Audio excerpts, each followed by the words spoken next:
নারায়ণগঞ্জ শীতলক্ষ্যা নদীর উভয় পাশে দখল করে রেখেছে পণ্যবাহী জাহাজ এবং খেয়াপাড়ারে নৌযান ঝুঁকিপূর্ণ। মোহাম্মদ আমির হোসেন, নারায়ণগঞ্জ প্রতিনিধি। বিস্তারিত দেখুন ভিডিও চিত্রে। প্রাচ্যের ড্যান্ডি শহর ও দ্বিতীয় বৃহত্তর নদী বন্দর নারায়ণগঞ্জ জেলার উপর দিয়ে বয়ে চলে গেছে শীতলক্ষ্যা নদী।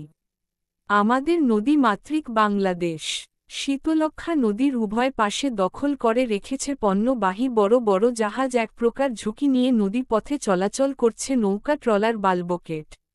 নদীর পশ্চিম পাশে নারায়ণগঞ্জ সদর অংশ, ভিআইডব্লিউ জাহাজ ও ফেরিসহ ইত্যাদি রয়েছে। অপর প্রান্তে বন্দর নবীগঞ্জ অংশে বিভিন্ন শিল্প কারখানার পণ্যবাহী জাহাজ নোঙর করা রয়েছে। নারায়ণগঞ্জ জেলার প্রধান নদী বন্দরের খেয়াঘাট নবীগঞ্জ ও হাজীগঞ্জ খেয়াঘাট এই অঞ্চল দিয়ে প্রতিদিন লাখ মানুষের আসা যাওয়ার পথ।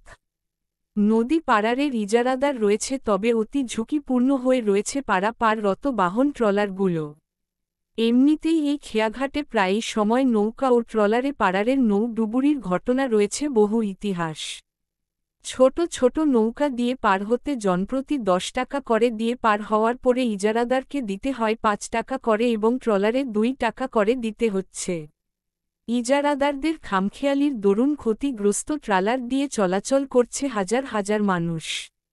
নারায়ণগঞ্জ জেলা প্রশাসক এবং ভিআইডব্লিউটিও দায়িত্বরত সকল সংশ্লিষ্ট কর্মকর্তাদের সুদৃষ্টিগোচর পারে সমস্যা সমাধান করতে সক্ষম হবে বলে মনে করেন সাধারণ মানুষ।